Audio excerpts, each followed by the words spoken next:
Hi, this is Naomi with Sword and Steel, and today I'm going to be opening up this Army Painter wet palette.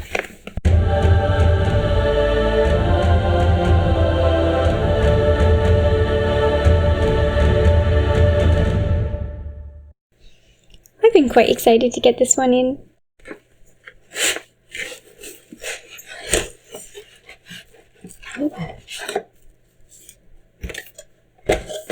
Ooh, the Wargamers Painting Guide.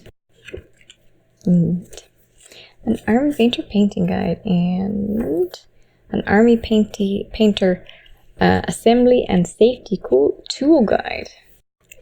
Nice. It's nice that they have this set for the beginner as well. Hobby products. Ooh, a mega brush set. Okay, now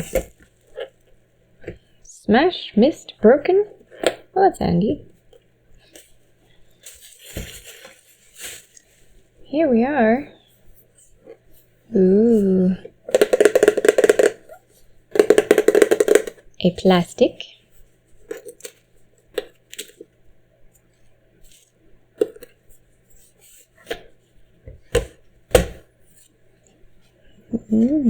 Fancy.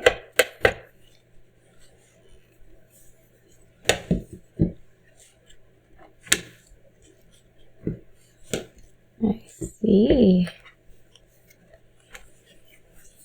All very nice, solid. You can feel that if you drop it, it wouldn't break. Like you would hope for a container. If you drop it, yeah, it's like mildly rubber. So very nice.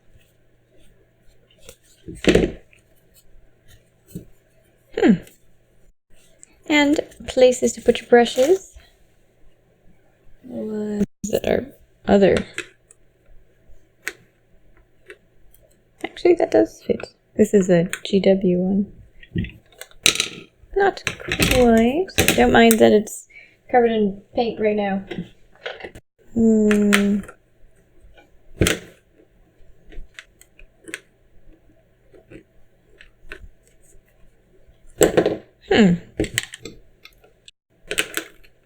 Well, I don't know about it being a carrying case. Maybe I'm not using it correctly.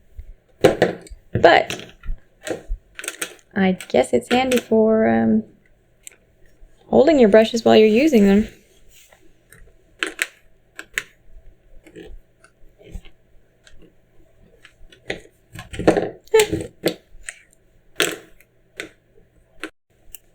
Okay.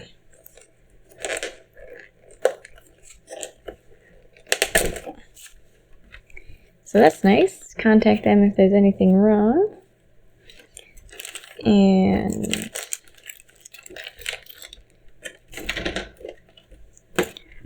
alright. What's this? Read before use. War paints.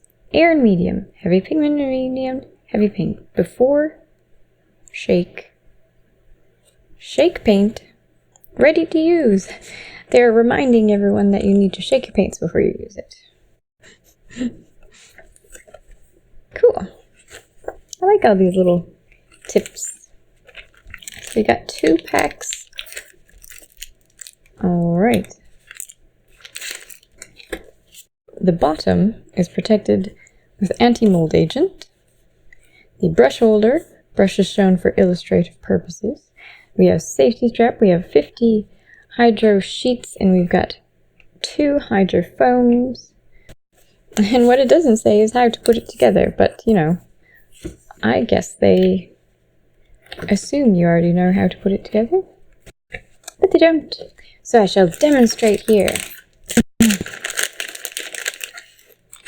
And it is mildly damp. Right, so inner foam goes in like that. It's very, very mildly damp. Probably not. It might be damp enough for one of these. I think not. Alright, and we take one of these. wonderful sheets of paper, and we turn the curly side down. Wow, this really wants to curl. All right. Time for water. As there's no instructions, I'm assuming this is correct. Wow, that soaks up a lot of water.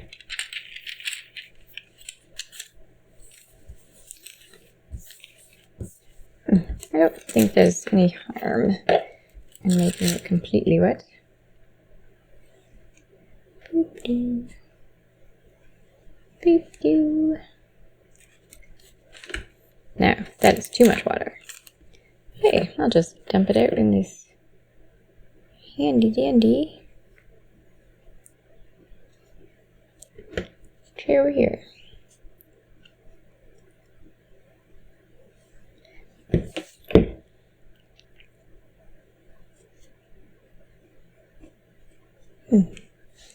Alright.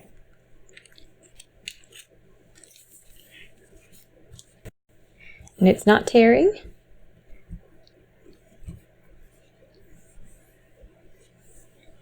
And it fits nice and snugly.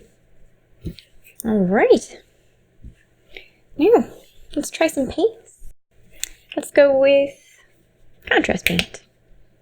One that doesn't really need to be on a wet palette, but hey, we'll give it a shot. Some Citadel layer. And how about this metal? And let's go with this texture paint, just for fun.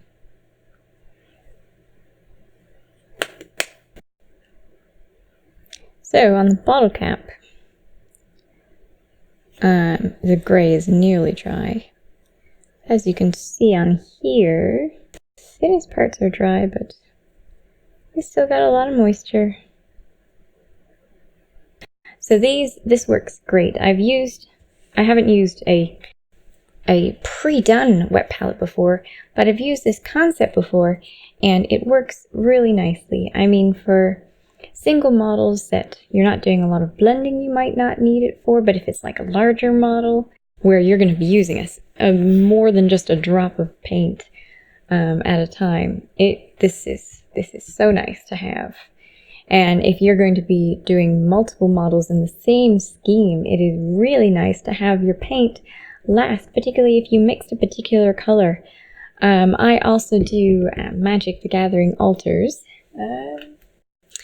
like this lady, for example. I'm working on, not done yet, but hey, this lady, if I did not have a wet palette, oh, it would be such a pain to do all the blending, because when you're doing cards like these and they have their original art and that you have to match, it is particularly nice if you don't have to worry about your paint drying, and now you can leave it for a day and come back to it the next day. That you're able to do that is really handy for multiple days work. Really nice looking, isn't it? Look at that. Look how nice and professional looking that is. That looks great. Well, I'm happy with that product. You can, as people will probably say all over the place, you can certainly make your own, but I like the convenience of not having to take the time to do it. Oh right, one thing I should do though is I'm just gonna see if all of these guys fit, because it would be really handy if it fit in the top part so that you could take it with you.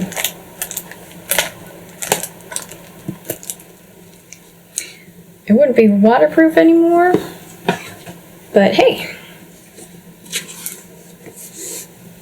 it's not like I'm going to be traveling with it when there's paint in there, so that's nice. Look, see?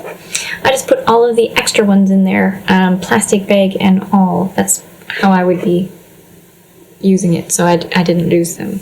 Because sure enough, when I was in a hurry, if I'm in a hurry, I want to have the extra sheets right where I need them, which is right in here. So yeah, this is super convenient. That's what I'm going for, super convenient, because one of the reasons I do not use wet palettes all the time is because I don't want to take the time to make it. I've sat down, I've got my water, and I've got my paints ready, and I got my paintbrushes ready, and I am just in the terrible habit of grabbing whatever happens to be handy and starting painting.